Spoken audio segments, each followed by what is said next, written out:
Are you concerned, worried, or even afraid for the future of our country? Well, so am I. And I believe that there are millions and millions of our fellow citizens who feel the same. You know, we have so many huge problems in this country, and each of them with the potential on their own to bring our country down. Now it seems like that we don't know where to start, and we do not know how to galvanize our fellow citizens to begin to roll back the tides of rising national debt, of the destruction of our health care system, and all of the national security problems that we face, as well as the losing of our personal liberties, all to a man who seems hell-bent on ruling by decree and destroying our constitutional republic.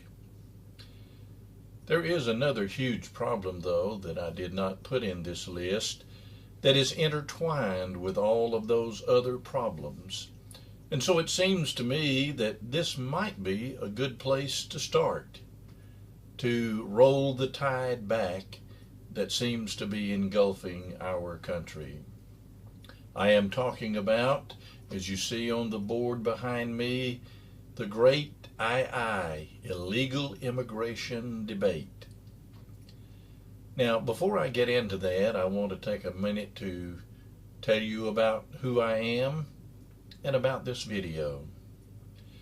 I am not a politician. I'm not a lawyer. I'm not a professor. I'm not an expert. I'm just an ordinary citizen who has worked all of his life in America, believing in America, and is saddened to see the path that it is on today.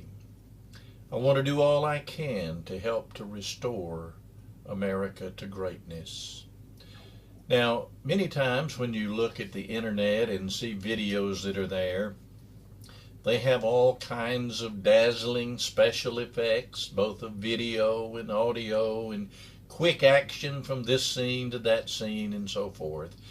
It leaves you with kind of a wow feeling when you've seen it. And if that kind of feeling of entertainment and wow is what you're looking for, this video is not for you. But if you're looking for common sense truth-telling about the problems that we face as a nation and what we can do as citizens in galvanizing ourselves to overcome them, then this is something that you need to see. I won't be asking for any donations at the end of this. This is, as you probably would note, is a low-budget thing. And I'm taking care of that myself. But I am going to ask you for something at the end of the video. Now, I have made 3 videos in regard to the illegal immigration debate. And I broke it down into 3 simply for your convenience. Each one is approximately 12 minutes. And I know that many times in our busy world today, it's hard to have 30 or 40 minutes to sit down and watch something straight through. So we're breaking it down into 3 so that you can take 12 minutes at a time to watch each of these. Now, as you see on the board here behind me, this debate over illegal immigration is divided into 2 basic, pretty simple sides. On one side, there is the side of truth and sanity. And on the other side, there are lies and insanity. We want to begin this discussion this evening by going back to the beginning. A lot of people think, oh, this is just about Democrats and Republicans. No. This is about American citizens and the country which is our home. And so we want to begin then with the importance of the truth. Back when the illegal immigration debates first began, there were people who were here illegally, who broke into our country. They were referred to as illegal aliens, which was true. Alien simply means someone from a foreign country or place. That's what they were. But it wasn't too awful long that the advocates of allowing illegals to come and stay, said, let's change that. Alien is too harsh. Let's call them illegal immigrants. And so they did, and we just kind of accepted that. And then later on, they decided that, as one person says, well, it's demeaning to call them illegal. Well, it's true, they are. But because they said that, they decided that they would call them undocumented workers, just as though they were nice, friendly people from another country who had come to help us out with our work. You know, words can be used sometimes to reveal the truth and to clarify issues. But words can also be used to cover up the truth and to give people a wrong impression about what is going on. And that's what the advocates of illegal immigration have done. They have twisted words in their meanings in order to convey a false idea. In other words, a lie. You see, the people who have come to this country illegally, they broke the law. They broke into our country.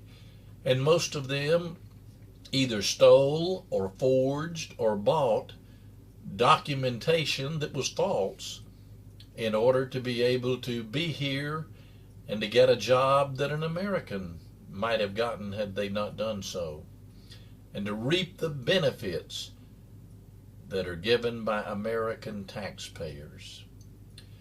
And so this calling people undocumented workers is an attempt to deceive what is the reality, that these people have broken our laws. And some of the laws that I mentioned a moment ago, the stealing of documents and forgery and so forth, these are felonies. And so what are we to do? Well, first of all, we need to begin to rebut that and never allow anyone in our presence, politician or neighbor, to come up and say, well, they're just undocumented workers.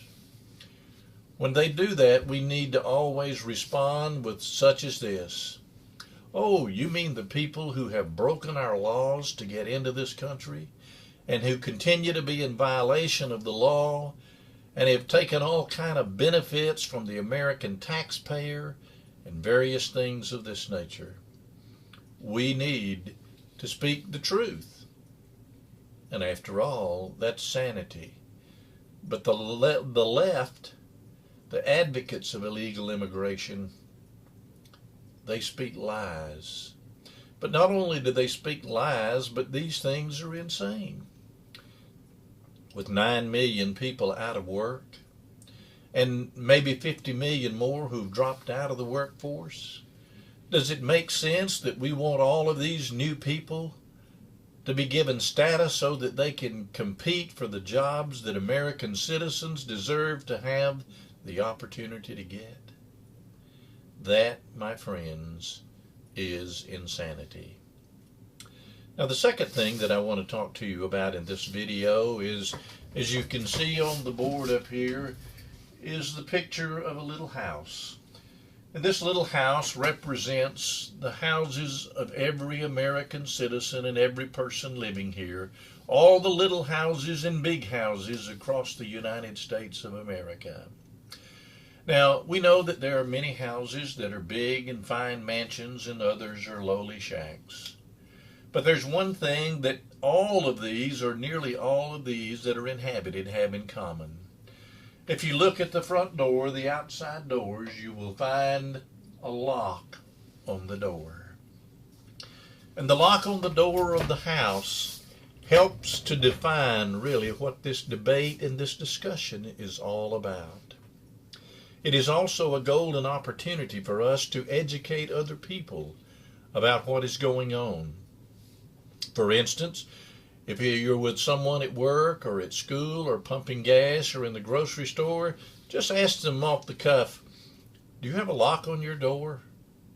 And they'll probably go, what?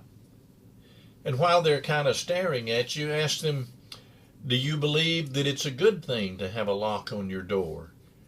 Do you believe that you have a right to decide who comes into your house and who does not? And for those that you would choose to allow to come in, how long they stay? And when you ask these questions, if the person is thinking at all, they will begin to have their eyes opened. They will realize that, yes, you have a right to have a lock on your door. Yes, you have a right to decide who comes in and how long they stay. These are things that are all fundamental to what we are talking about. Do you have a right to be secure in your home? And if so, does the government have some responsibility to help to ensure that? Now, the second thing that I want to point out about the door lock is the people who advocate for illegal immigrants to be allowed to stay and become citizens. People such as the President of the United States, prominent senators like John McCain of Arizona, Lindsey Graham of South Carolina, and others. These people are not only arguing for something that is insane, but they are revealing themselves to be hypocrites. For instance, President Obama lives in a nice house.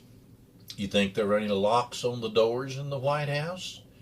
You think there are any locks on the chain fence around the White House? And what would happen if you and I were to climb over the fence and start running toward the White House? Would we be welcomed? No. We would be shot dead within a few feet of getting inside the fence. Not only President Obama and prominent politicians, but business and labor leaders also are advocating for this. The labor unions, they want them because they want more union members and dues and more Democratic voters. And people like the Chamber of Commerce that used to be a decent, principled organization now is an advocate for big business, and they want that in order to have cheap labor. There are some religious leaders who argue that it's the thing to do to open the doors and let them in. But they too are exposed as hypocrites, because you will find that most of the churches that in which they occupy as a building, their doors are locked except at certain times. And so we need to expose these people for what they are, not noble-minded, charitable people, but hypocrites who are telling lies to promote their agenda. As I said in the beginning of this video, that I do want to ask you for something, and it's not money. If you believe what I have said here is the truth and others need to know about it, I urge you to share this video with 20 to 30 or 40 people if you can, and to ask them to do the same, to pass it on to that many more people. You see, we have to inform the American people the truth and the sanity of the position that we are talking about. And so I hope that you will do that. And when you have time, I hope that you will also view the following videos. Thank you, and good day.